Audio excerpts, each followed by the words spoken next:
My name is Carrie Dunn, and I teach in the School of Social Work here at UNE. And I'm really glad so many of you came today to hear about our work at the Cumberland County Jail.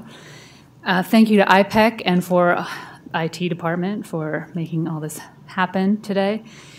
And I'm especially glad that Lieutenant Arlene Jakes was able to join us from the Cumberland County Jail. She runs the education program there, and she's amazing, and she's what makes all of this possible, everything we're doing. So thank you, Arlene, for coming. The Cumberland County Jail, CCJ-UNE Collaboration Planning Group is made up of myself and Arlene, 6 social work students, 6 inmates, and another CCJ staff named Rebecca Miller. In addition, there are 5 UNE faculty, 29 students from social work, OT, PA, and nursing, and several CCJ staff who are involved in designing and carrying out 3 projects at the jail this year. Many of these people are in the room, and many of them are sitting before you. And I'm going to have everyone introduce themselves one by one. So everyone just say your name and what program you're with. Start on that end.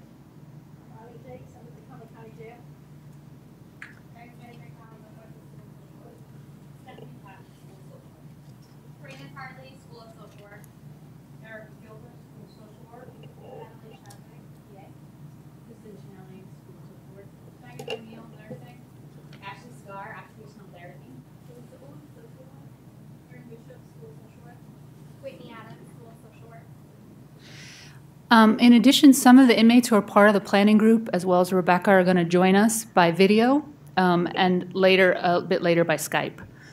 So they'll be included in our discussion.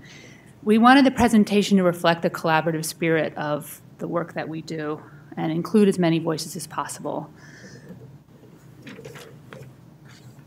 So we have our presentation broken up in 3 topics today, and you'll hear from students and from inmates and from Arlene and from myself on these different topics, and we're going to ask you to participate a bit as well. And our first topic is stereotypes of inmates held by health professionals.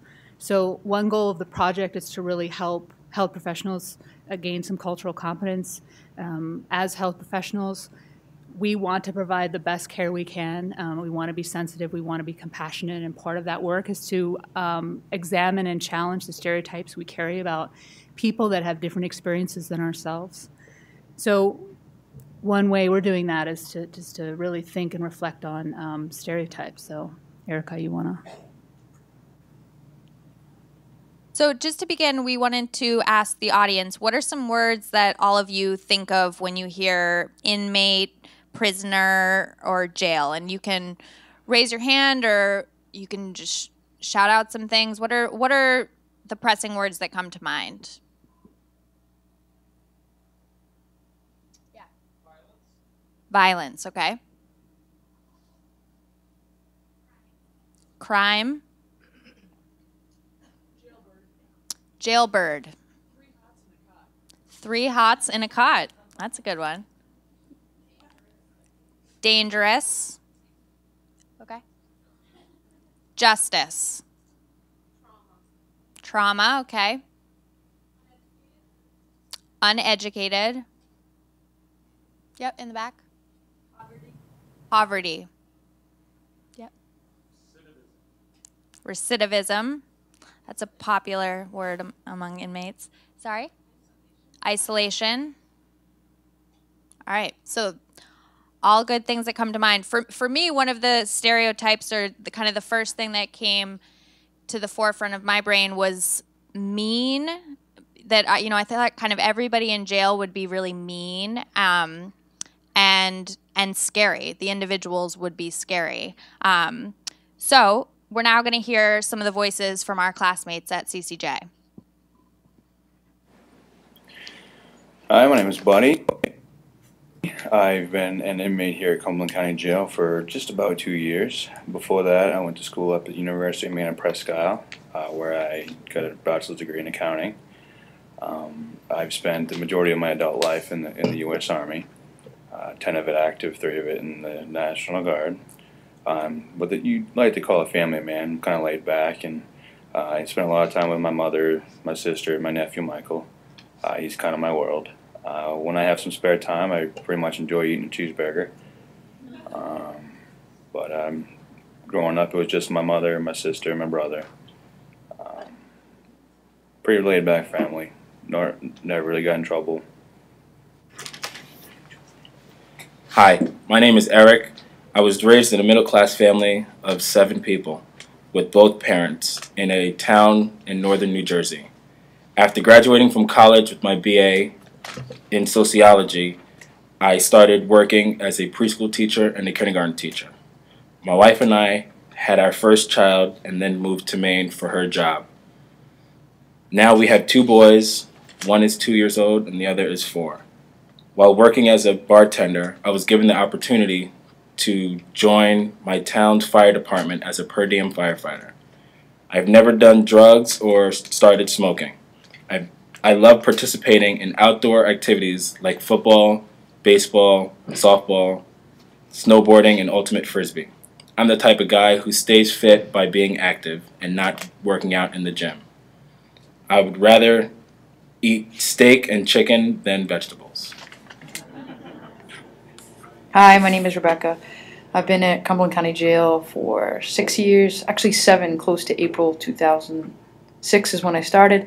So I was a corrections officer for 6 years and I switched over to education. And I've been facilitating classes for almost a year and I enjoy it a lot. I feel like the students gain a lot from being in the classroom setting and they open up and they share different things with you than they would if you were a corrections officer. But I've learned a lot about both, so it's good to have this opportunity to be working in education. I feel blessed to be able to see a different side to these individuals that are locked up. So, you know, some people haven't been in a class for 5-10 years, so it's really interesting to see different sides of them come alive in the classroom. My name is Dante. I was born and raised in North Carolina. At age 16, I was incarcerated at the youth center for 2 years. I obtained my GED as well as some college credits in that time. I worked with Jobs for Maine graduates to get a full-time job. I also enrolled at SMCC. Once I got out of the youth center, I was going to school full-time and working 30 to 40 hours at a hotel. The stress of maintaining a full-time course load and also keeping a full-time job caused me to drop out and continue working full-time for the money. I slowly fell back into old patterns and eventually got into trouble and ended up at CCJ. Hi, my name is Randy. I'm 35. I come from a large family, 6 brothers, 2 sisters. Mom and dad, and was raised in a low-income housing from Florida. I enjoy and love working with people. I have my CNA and RNA and like steak and ribs.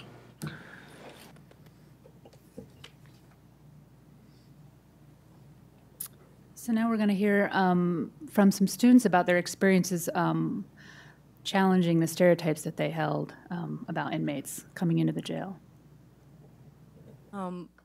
Because of my prior work and interest in adjudicated youth, when I started the CCJ class, I felt like I was fairly free of many of the stereotypes that people associated with people in jail or prison. The idea that this population was maybe untrustworthy or violent or predatorial wasn't really what concerned me. I was more concerned with the idea that I felt like we dehumanize people in jails and prisons and that we consider this population to be a throwaway culture. And so I went into the class believing that I was pretty free of these stereotypes, but I realized rather quickly that I had internalized a lot of the public discourse when issues such as healthcare or individuals' rights or needs came up. I found myself in this internal conflict about what these people deserved and why they deserved it. And so I realized while that was happening that I was entertaining some of the same dehumanizing and stereotypical ideology that I really thought that I was free of. And it was it was really hard for me to realize that that voice was inside myself. Even though it wasn't the dominant voice, I found that I had to work with the way that I was being challenged by that voice inside myself. So my work was really to hold my core beliefs while still working with the way that those stereotypes were rising up inside of me. And it was really the work with the collaboration with the inmates that helped me to come full circle again to my core beliefs, and it was an amazing experience.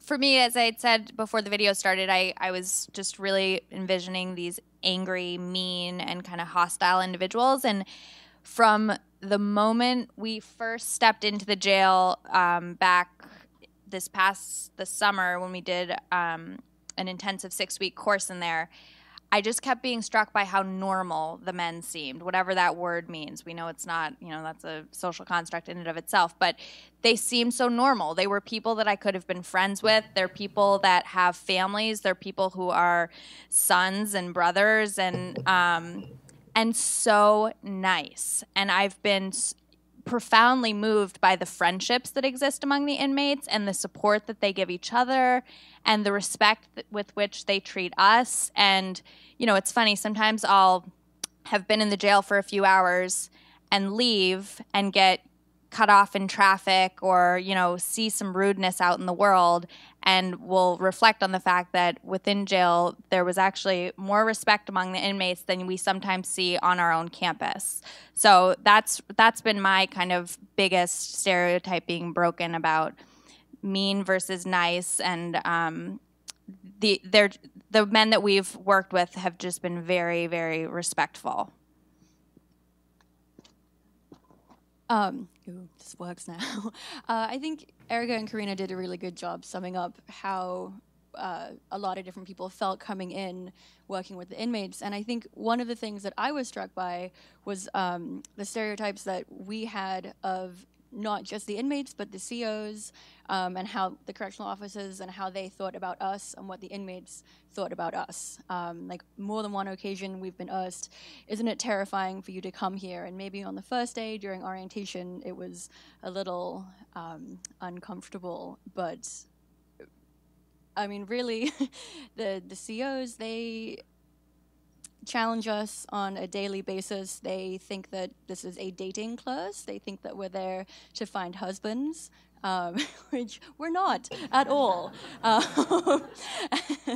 And the inmates, they're wonderful. They, like they said, it takes a little while, but it's a great place to be.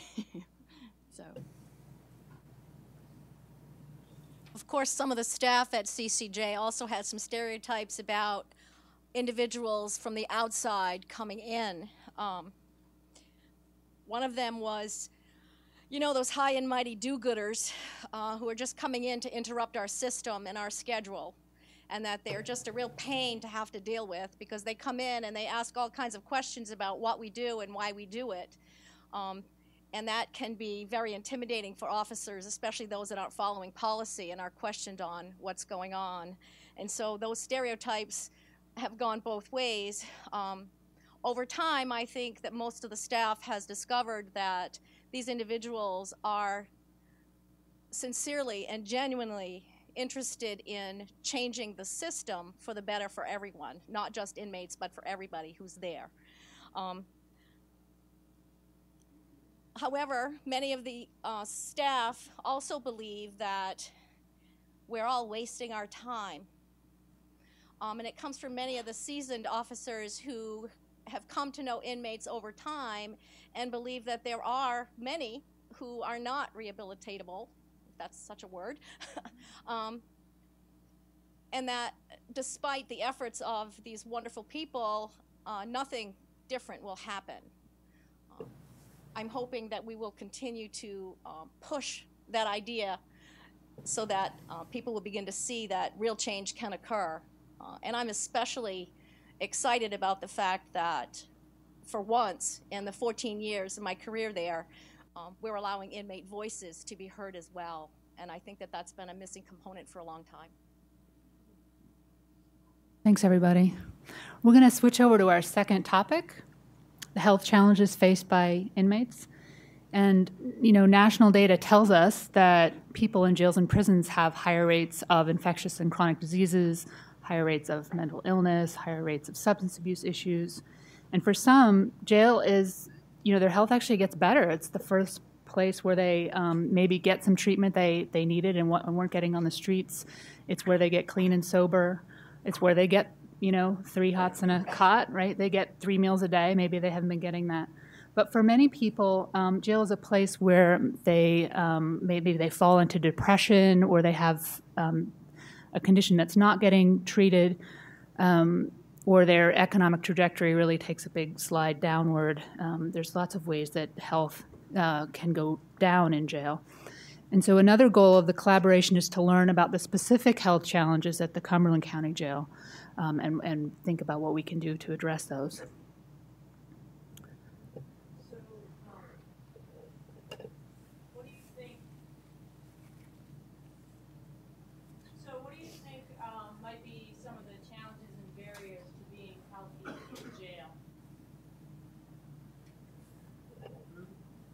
Food, absolutely. Hygiene.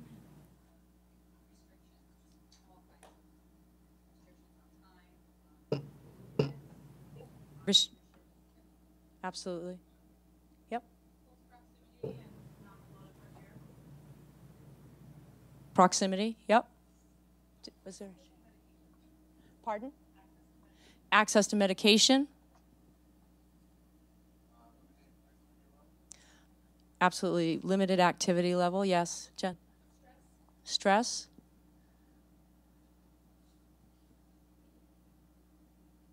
Anyone else? Yeah, one of the things that struck me was when we were talking to the inmates, and they were saying if they got sick, they had to fill out a slip, and it might be 2 or 3 days before they got to see anyone. And then by then, you know, if they had the flu or something worse, it could have gone through the whole pod by then, or they, you know, might have gotten substantially worse, you know. And so and Arlene, how many healthcare providers are there for the entire pod? We have 1 PA and 3 registered nurses on the day shift, and then we have several med techs and 1 RN on the other shifts. Yeah, 1 hour. 550 inmates. Right. So their ability to actually see someone when they need someone is very limited. So. Thanks. We're going to hear a bit more from the inmates and Rebecca about some of the challenges at CCJ. Hi, I'm Buddy, and one of the biggest obstacles of actually staying healthy in jail is actually lack of getting the things that you need. For example, there are people that get a certain medication on the outside, but when they come in, and if that medication is on the list that the jail has, then the person doesn't actually get that medication anymore. And they try and they try and they try, but they don't actually get it. Plus, we don't have the necessary amount of people that we should have in order to make sure everybody is healthy. What I mean by that is... Hi, my name is Eric, and I feel the biggest challenge for me with staying healthy behind bars is the lack of time that I'm allowed in the gym to be active, playing sports like basketball and volleyball. We are only allowed an hour every other day, minus the weekends, and I feel like this is an inefficient amount of time. I understand that because of staffing that we are only allowed an hour in a confined rec yard. For me, it's difficult to being confined to the rec yard for the minimum time of exercising because I don't get enough time to do everything that I would like to do. Staying active for me is the best way for me to stay fit and healthy. That's it. In regards to what health challenges I've seen over the years, I've seen so much mental illness and substance abuse I can't even begin to describe. But other than that, the one issue comes to mind are dental issues. People tend to have a lot of neglect that they've, dental care is one of those things where people haven't kept up with their teeth, and when they get to jail, a lot of those issues come to the surface and they get realized, and then they enter the waiting line for having some sort of dental work, which is usually just a matter of having some teeth pulled. So that's the one thing that I've seen most often, other than mental illness and substance abuse issues. One of the health barriers in jail is the mattresses. We sleep on metal bunks with a foam mattress that is 3 inches thick. I constantly wake up in the middle of the night and toss and turn, which causes me to have lack of sleep. Another thing is lack of physical activity. For someone that used to run long distance, I am not able to maintain my cardio the way I'd like. In order to see the doctor, the protocol to actually see the doctor is a long and lengthy process. First you fill out a sick call slip, and they may not see you for several days after you fill out that sick call slip. And then if the nurse decides that you're not worthy enough to see the doctor, or the injury or sickness is not worthy enough, then you don't get to see the doctor. So if you're still affected by the illness or the injury, you have to put in another sick call slip, and this can happen several times. And in order to see the doctor, it can't take up to a month or 2 months to actually see the doctor. Randy, my biggest health concern would be lack of sun, vitamin D. From Florida, I enjoy the sun. And in jail, you get none. Hi. So now we're going to hear from some students who've been involved at CCJ about how they see their profession's role there and the projects that they're working on. So. Okay, so I'm Natalie. I'm one of the PA students that's been going to the jail. There's a group of 8 of us total. And I think one of the things that we really appreciated when we first started working in the jail was the collaborative aspect. We went twice in to have a planning session where we met with the inmates, and instead of going in and just assuming what they needed from us as far as health, we met with them and they told us their health barriers. A lot of them were just stated in the video that you saw. And so that was really helpful, and it's important as a practitioner to take a team approach to health and give your client or patient power in their healthcare decisions. So we really enjoyed that, and what we learned from them was that they needed education on issues such as nutrition and hygiene, stress management. They felt like they had no control over their situation, exercise as well, which was alluded to a lot in the video. And so I'm specifically working in a group on health education for infectious disease and hygiene. And we feel like this is really important as future practitioners because this is a transient population in the jail. The last time I went to the jail was in December. We have yet to deliver our health education project. We're doing that in the next month. But the last time I went was in December, and I only actually know one of those people in the video. So people are coming and going, and I think it's important to remember that these people are coming back out into our community. And so a practitioner's job is not just an individual's health, but a community's health. So if we can give them some resources and some education and some knowledge, I think that can be helpful and when they enter back into the community of how to keep themselves healthy and safe. So that's really important. Thanks.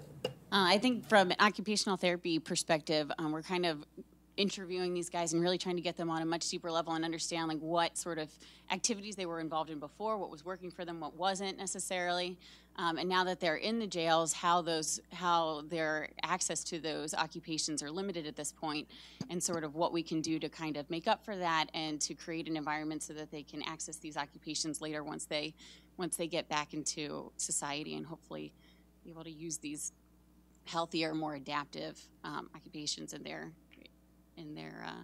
life. So what I'm a part of is part of an exercise group. I'm working with some other occupational therapists along with some physician's assistants as well.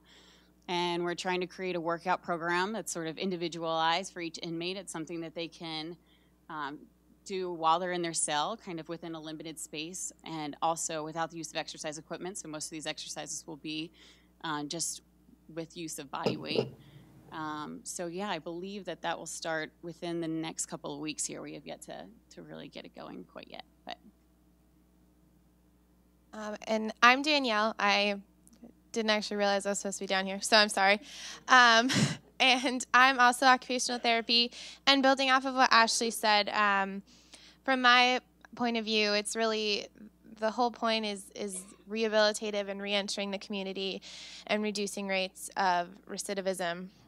So to do that, it's empowering people, and it's a balancing act, because we didn't want to do too much that made access to occupational therapy and other healthcare opportunities to make prison seem like cushy, like jail, like that. So we wanted to make sure that we really tackled what they said and made it about them, but also affordable and accessible and doable.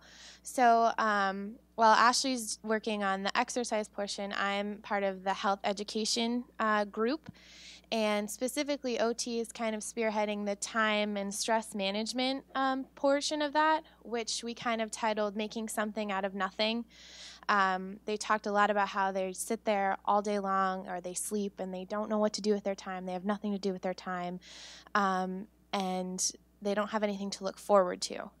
So really, we wanted to tackle those cognitive abilities, the life skills, the planning of goals for while they're in the jail and when they get out. So those groups will actually be starting this week. Because there's so many OT students, I'm actually not a part of teaching the first round of those classes. I'm actually doing nutrition, I think, later this month. But 2 groups of OT students will be going tomorrow and Friday, actually, to teach these classes and really just see where the men and women are and how they want to progress and plan their time so that they don't feel hopeless and like they're doing nothing, and really to prevent those psychosocial components as well. I'm Megan. I'm from nursing, and the biggest health challenge that the nurses face in dealing with the inmates is the fact that most of their time is spent just giving them their medication. It's not about the education and health promotion as what we would do in the hospitals. So that's a big time constraint, and the other constraint is the funding for other healthcare providers within the jail. Our group is working on nutrition and how nutrition can affect chronic diseases down the line, focusing mainly on diabetes, cholesterol, and hypertension. So we're trying to promote them to make better choices outside of the jail when they get back into the community, but also promoting choices in the commissary. So rather than a honey bun, maybe getting a banana or something. Hi, I'm Kristin. I'm with social work, and what we've been doing, we've been working with the inmates for a while, and we started with an educational group with them, sort of learning about the impact of crime on communities and, you know, what leads people to commit crimes, and sort of figuring out that together as students all at once. And out of that came this idea to have this collaboration with other departments at UNE. And for social work, what we're doing is our program is to go in and run support groups within the pod. So right now we have 10 students running 5 support groups, co-facilitating support groups. And they're all pretty much sort of like open groups. You know, we meet the guys where they're at, talk about what they want to talk about, what brought them there, what are going to be boundaries for them when they get out. We offer them resources and education about things if they, you know, if they're looking for that, you know, how to find AA meetings, NA meetings.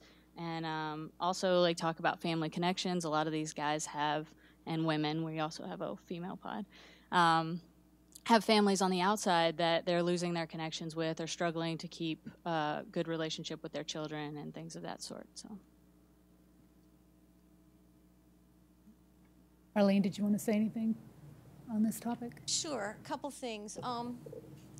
Lest we not have any misconceptions, I just want to let you know that the Cumberland County Jail is a nationally accredited facility, and as such has nearly 1,000 mandated standards. one of which is adequate health care, adequate sunlight, adequate nutrition, and we meet all of those minimum standards, it still does not mean that they have any quality of life.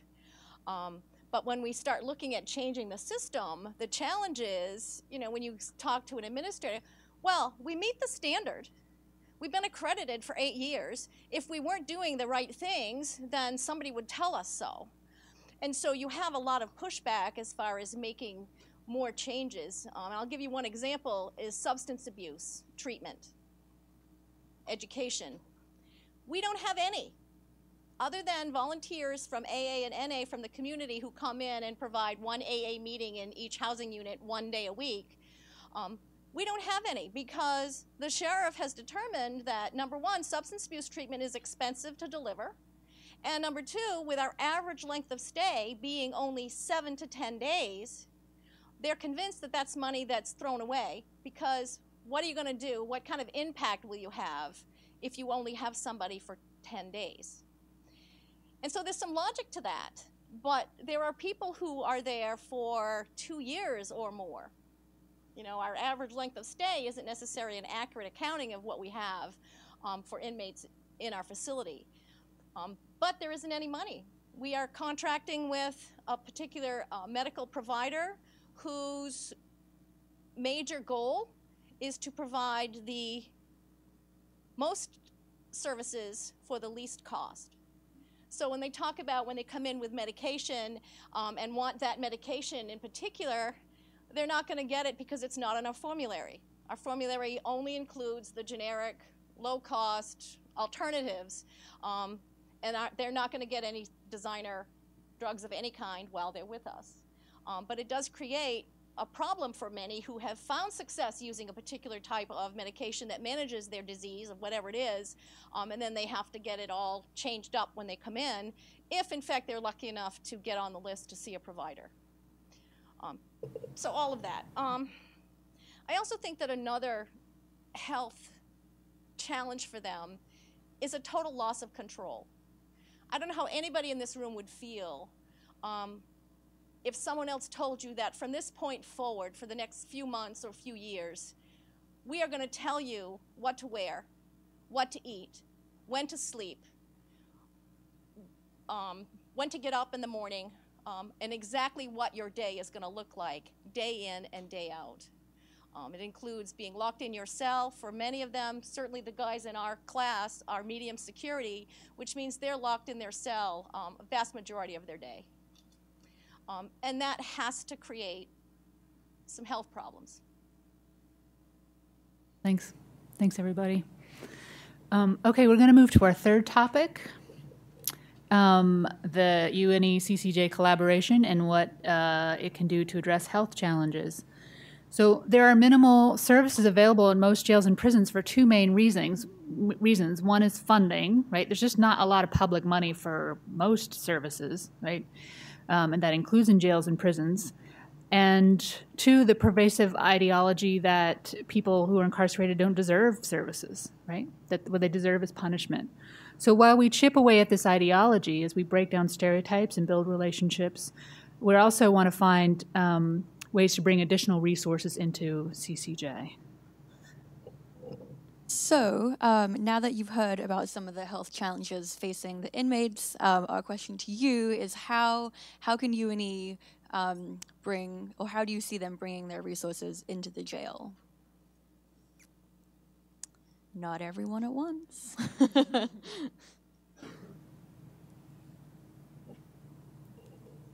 Yep.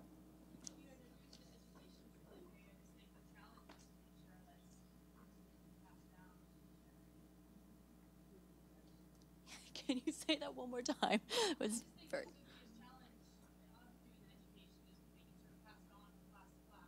Okay, so making sure that the partnership is sustainable and it keeps going so that we can continue doing what we're doing. Yep.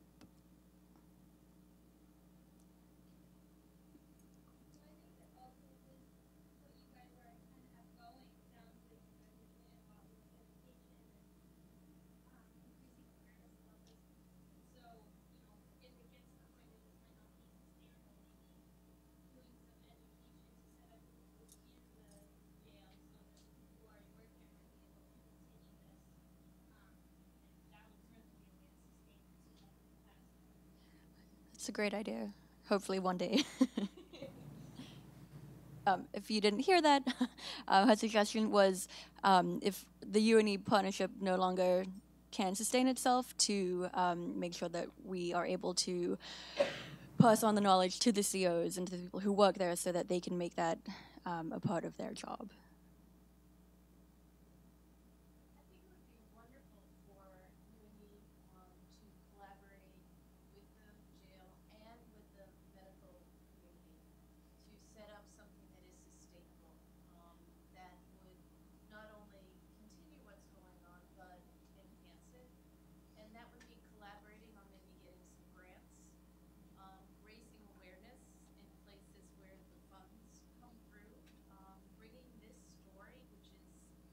Powerful to the legislature and to funders and to really, I mean, I think that beginning with the stereotypes, and you guys are probably come in with fewer stereotypes than a lot of people have, and I think what Carrie said, what do these people deserve, right?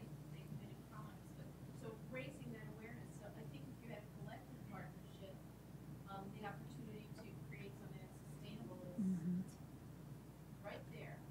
So are you, when you say medical community, do you mean within Portland, and so to bring in a third group, or? But I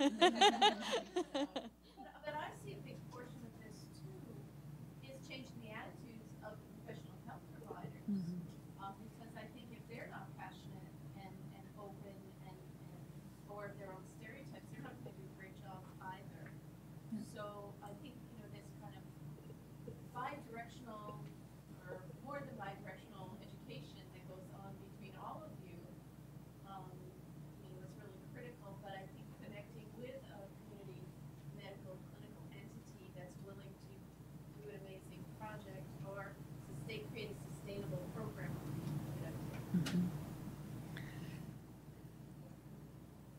I spent yesterday in Augusta at hearings with Health and Human Services, and one of the people who testified was a student on a health issue who testified was a student from University of Southern Maine. It was very clear how powerful that was for the legislators to hear from students. She said right away, she said, I'm extremely nervous. I've never testified before, but what she said and what she did was heard by legislators in a way that isn't always heard by people who are there all the time. So an opportunity for all of you to look perhaps at legislation that's going on in the state of Maine where there may be some issues that you could add your voice and perhaps get release time to be able to be there and represent what you're doing in the jail, which I personally think is wonderful. Well, and I think that's a great point. And I think something that Carrie has been pretty clear with since the beginning is that we're trying to really make this a sustainable relationship. And the jail was pretty resistant to us at the beginning, and I'm not quite sure, maybe you want to speak on this a little later, but I don't know how pleased they would be if we go and sort of try and rock the boat too much. They might just tell us to leave altogether, but I think that's a huge part of it, and something that I feel would be wonderful because there's so many of us. How could they not listen? Yeah, did you? Yeah, you folks have put a lot of work into this already, and you probably kicked this idea around, but Natalie brought up a great point about how all of these folks are coming back into the community, or most of them, and you might think about setting up something for those folks that come out back into the community, like a support group that can meet once or twice a week, facilitated by students from different professions that can offer different types of advice. We have faculty members there as well. Was that discussed? That is a question that has just come up, and we actually haven't really run that by Arlene yet, but that was something we were going to talk about because that would be wonderful. So I know there were a couple of other hands, and we need to stick to our schedule, but please keep your thoughts, and we will come back to you in the question and answer section. No, just hold on to it. So now we're going to hear again from the inmates about some of the things they're getting out of being part of the collaboration, right? Because the idea is that it's supposed to benefit everybody, right? That there's benefits on all sides. So we'll hear first from the inmates and then from the students about some of the benefits of the collaboration so far. I've actually been with this program since it first started out as just a class for crime and communities, and since then it's actually grown, not just with social workers and the inmates, but now we have occupational therapists coming in, PAs, nurses, and everybody is there to help us. And that's one of the greatest things that I've seen come out of this program, is that there are so many people on the outside who see us more than just inmates and who actually want to help us. What I enjoyed about the collaboration with the college students is the fact that they are here to help us, and that I am given the opportunity to voice my opinion, so that even though change may not happen today for me, I know that in the future change will happen for others, and I really would like to be a part of something like that. What I've enjoyed about UNE and CCJ, our collaboration, is being part of something that hopefully is going to make a difference, make a change, to make this place better, and for them also to have a better understanding of where we're coming from, who we are, and that we're all really not bad people. I like the experience with the UNE students. The support groups, I believe, are very helpful. We've also started to set up health education, which I believe will be very... Oops. Oh, I don't know what happened. Sorry. I think he said they were good. When I watched the video, I believe it was positive. So, sorry about that. Sorry about the tech glitch there. And so now we're going to hear from a couple students about their experiences. You. All out of order now.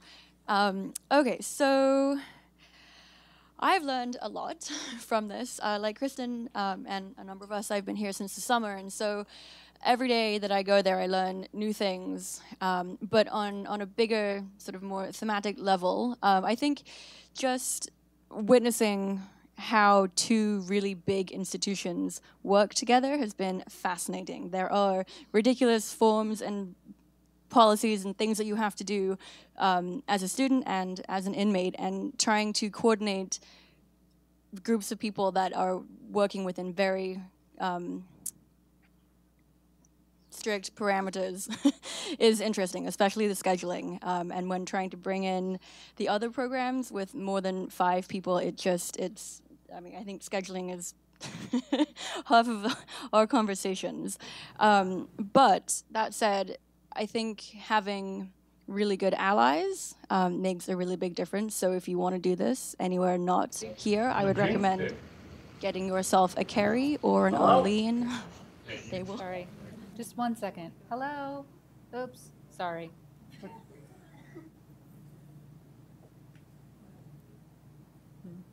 Press. Hello. Hello. Hi. Hi. Hi. Sorry, we're running just a little bit behind schedule, and some students are sharing about their experiences, and then we're ready. So we just need a couple minutes. Can you hang out? And I'm going to try to. It looks like I don't have video. Yeah, we definitely don't have video. And you guys, can't give us video. Yeah, we can. If your video comes up, it seems like it lets our video come up. Ah. Okay. So we're going to work on that technical issue while the students continue to talk about their experiences. Yes. Carrie. Yes. Just so you know, we couldn't any of the live stream at all. Oh. We can save it on a disc and you can watch it later. Yes. Sure. I just wanted to let you know, just in case you had any questions about that. Okay. Yeah. Let's So you don't have a camera on your end? I have a camera.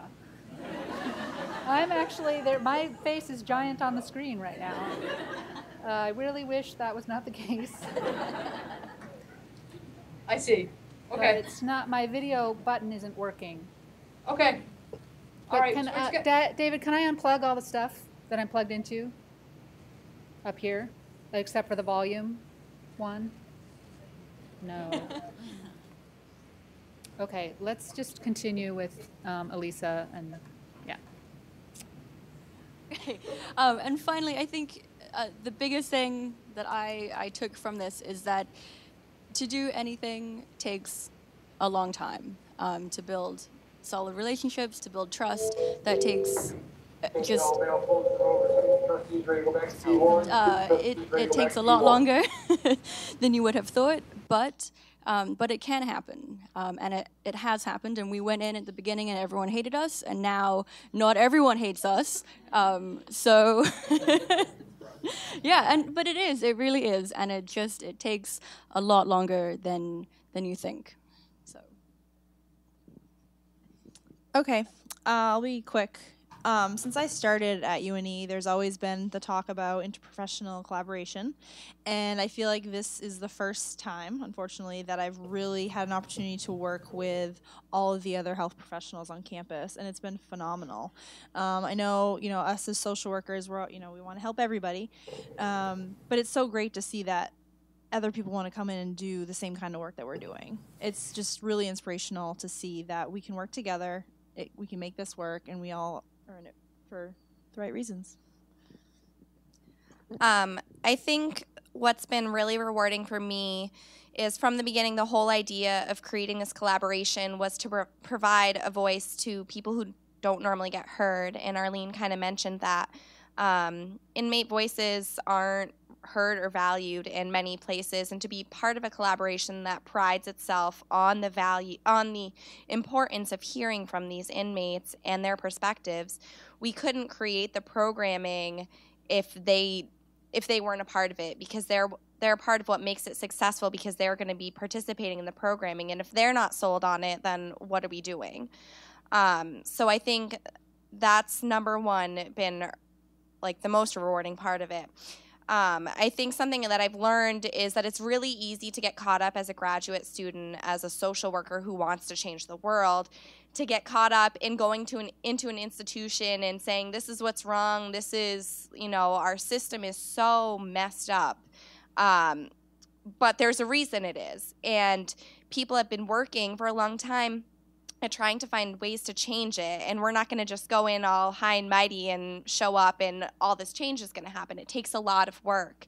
And to remind ourselves of the people that have been working on these changes for a long time, the people like Arlene and Rebecca, who works with us as well, that are working in these institutions every day and also are fighting for these changes. So I think with that being said, it's been really important to have people, to be a part of a team that works with people in these institutions, that sometimes, the workers at the jail can become jaded and, burnt out and have a skewed vision of inmates, a skewed vision of the world. And to have people on our team like Arlene and Rebecca and others in the jail that are not there, that are still maintain hopefulness that we can make a change. So yeah, I think that's been my biggest gain from this experience. Welcome to jail, where you never know what will happen. So there's the members of the planning group that are incarcerated, they're in a room with a video they were ready to Skype with us, but I'll keep working on it. But let's open up to questions from the group, or if people that had other ideas of how we could do collaboration that didn't get to talk before, if you still have those ideas in mind and want to share them now. Coming from the social work perspective, what about providing support, ongoing support for the staff? And acknowledging that this job is extremely stressful. Additionally, the point that was made regarding the connection between choicelessness and poor health outcomes. There's a body of information about that. It's actually, I think a lot of it has to do with executives who have limited choice options and have very poor cardiac health. So that's really a supportable idea. And thinking about that, there are therapeutic interventions and theories that focus on the concept of intellectual choice and spiritual choice, and even just to focus like that. And those therapies are also, they can be an alternative where 12-step model doesn't work.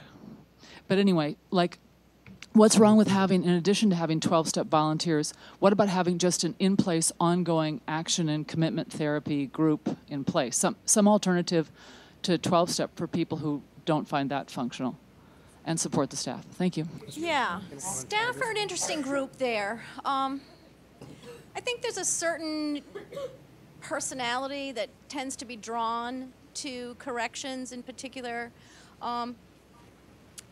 We have not found a lot of support for most of the staff there for any of the work that's done here. And the other piece is that very, very clear line between an officer and an inmate. And keep in mind that it needs to be that way. I mean, it truly needs to be that way. Our role is to keep these individuals isolated from society for a period of time because that's what a court said we need to do. And so when we have things going on for inmates and then say, oh, wouldn't staff like to be involved?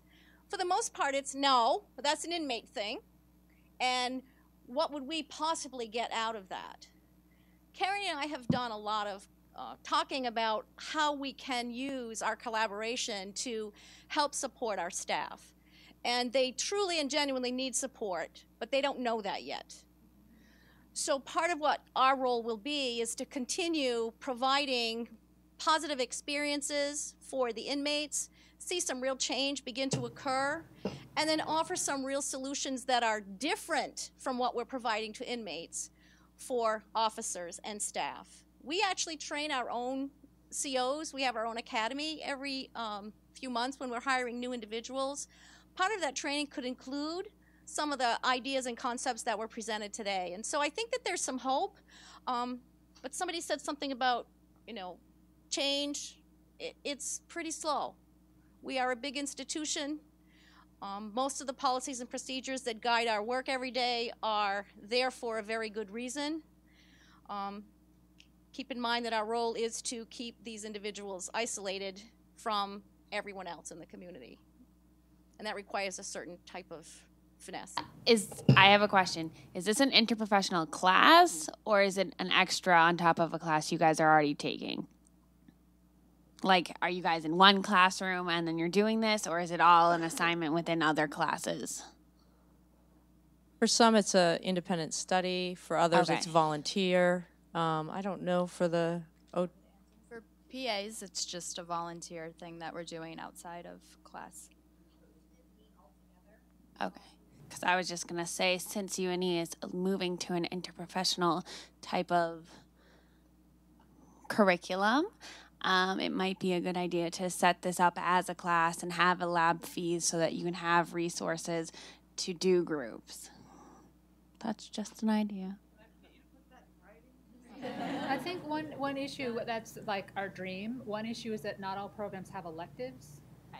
Or have room or they get like one elective. Right, So, or staffing, I know. Finding a way to is there a class that's related enough, like an ethics class, where we could, be part of that? So it's just sort of having those conversations and seeing where we could fit it into the curriculum. I think exactly right, like building it into the curriculum that will give it more support, make it easier for students to be involved.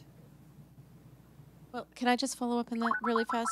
So, Carrie, I would like to invite you and any other interested faculty to get together sometime in the next month to discuss the possibility of creating that class.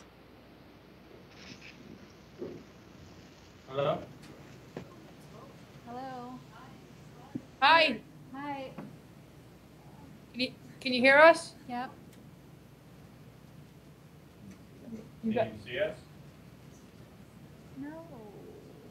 And I hit video and nothing happened. Can we at least have you here by audio? Yeah, these guys are gonna come closer to the microphone. Come on up, guys.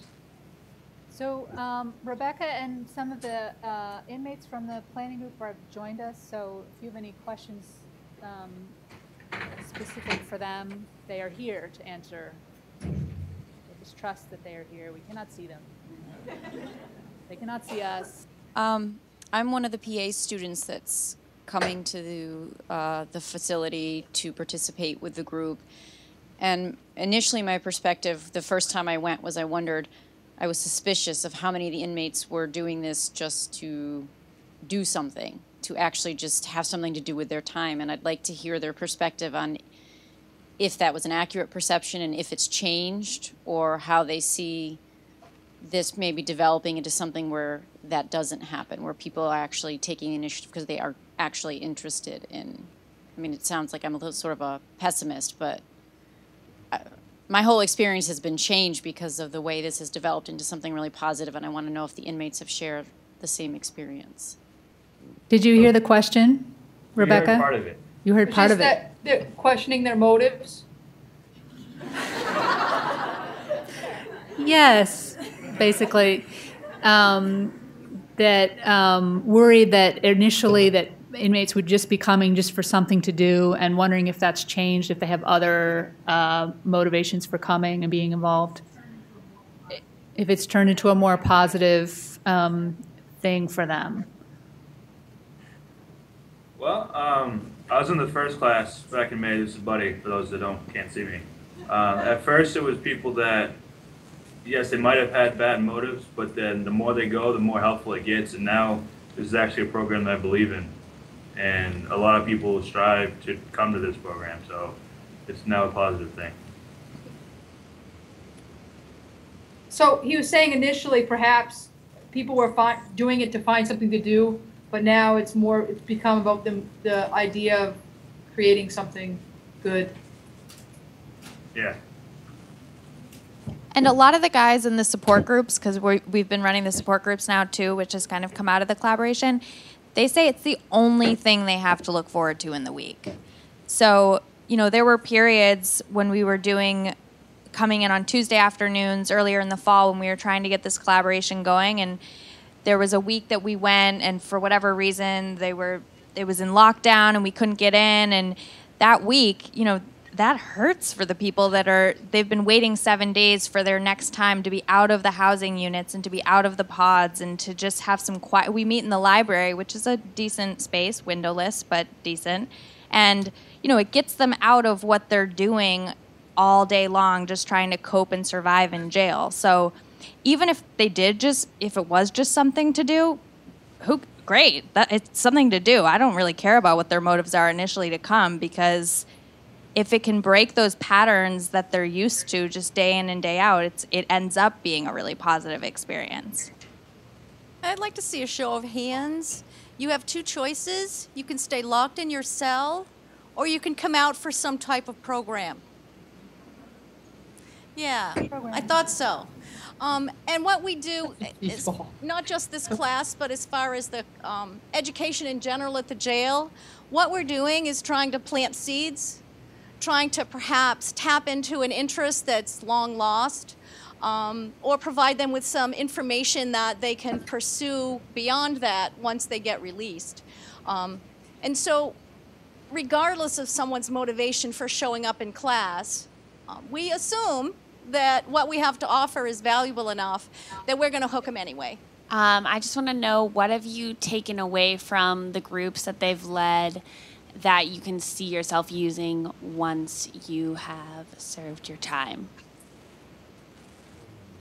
So one thing that might be tricky for this group is that the collaboration group hasn't gotten to do any of the activities, right? They've been part of the planning of it, so they haven't actually experienced the support groups or the exercise groups or anything.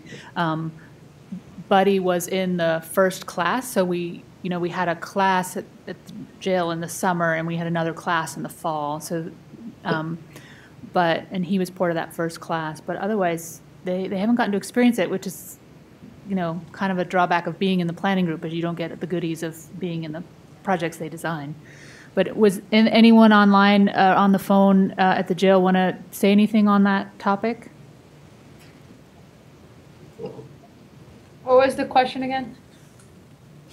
If you've taken away anything from even just planning these groups that you can see yourself using once you've served your time.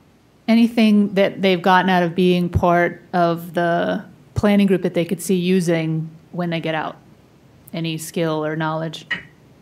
This helps some of us learn how to organize. What we do is we're kind of the background, and we help Lieutenant Jakes with a lot of different things. So we may not be part of the actual teaching part, but we help with the flyers, we help, scheduling and stuff like that. So we feel like we're contributing to the project as much as we can. So it gives us a goal and something to actually accomplish. I don't recall how the inmates come to be a part of the program, but I was just wondering if any of the inmates there now have been spreading through word of mouth, and if it's gaining any popularity, and if you guys have a limit on how many you can have in these groups and classes, and if that's going to be able to expand, or what you see on the attendance side of it. Do you want to answer that, Arlene? Yeah, what we do, we try to provide programming in each housing unit. We can't mix the inmates up from, minimum security and medium, or the women and all of that. And so what we did initially with the first class that was offered, the Crime and Communities class, is we just picked one housing unit and said, okay, we're going to offer this here, and let's see what we have. What has happened since that time is that even though we have stayed in, it's C3 is the housing unit number, even though we've stayed there, many of the inmates who were involved initially, or were at least in that housing unit when things began, have moved to minimum security or moved into a different housing unit during their time with us. And so word of mouth has spread. I am almost daily getting request slips from inmates all over the jail saying, I want to be in the UNE stuff. I want to be with the UNE stuff. And so what's happening is word of mouth from these guys, people who have been in the class, and now certainly people who are in the support groups, because those are in all the pods except for C3. We're getting a lot of feedback that says, I'm getting released in 3 weeks, so I'm not eligible, but if I come back, I'm going to be in it. And so what's happened is that because the experience has been positive for most of them, we have found that that has happened throughout each of the housing units. And so what we're trying to do now in our planning is to make sure that we're kind of being in a variety of housing units and not just focusing on one. The planning group will always stay in C3 with these folks or others, but everything else is going to get moved around so that they have an opportunity, to be a participant in some way or another. I'd like to know from the inmates if there are other things that we didn't get to tackle with them that they would like to see brought in the future. What other health issues or any other issues that they would like to see brought in?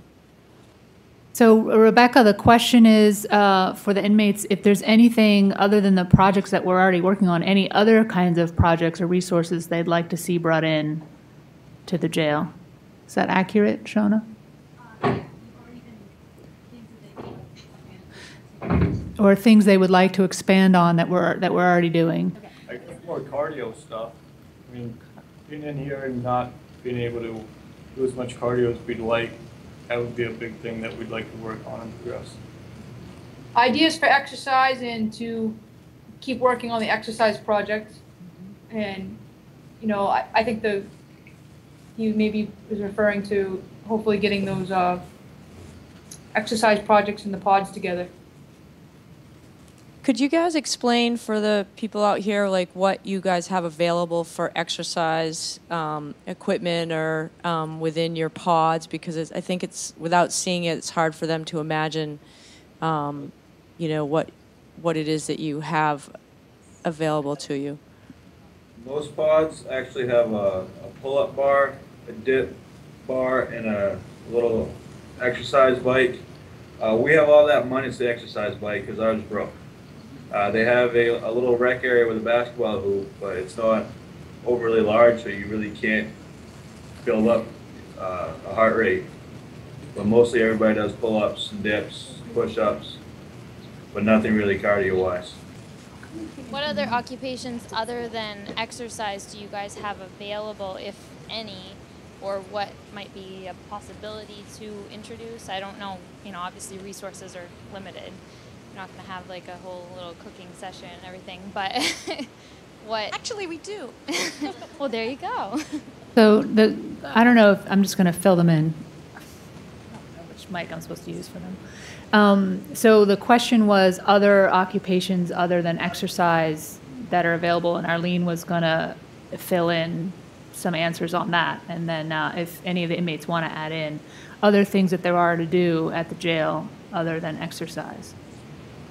We actually have an inmate work program and vocational training program and other like GED instruction, etc. As far as for minimum security inmates, we have, well, on any given day, we have probably 70 inmates who are working around the facility. We have 2 crews of 16 that work in the kitchen, in the food service area. We have people who are what we call pod trustees, and they keep the pods clean. We have laundry trustees. We have hallway trustees who keep the facility clean for us, and library trustees, etc. So there are opportunities for some inmates to have those opportunities.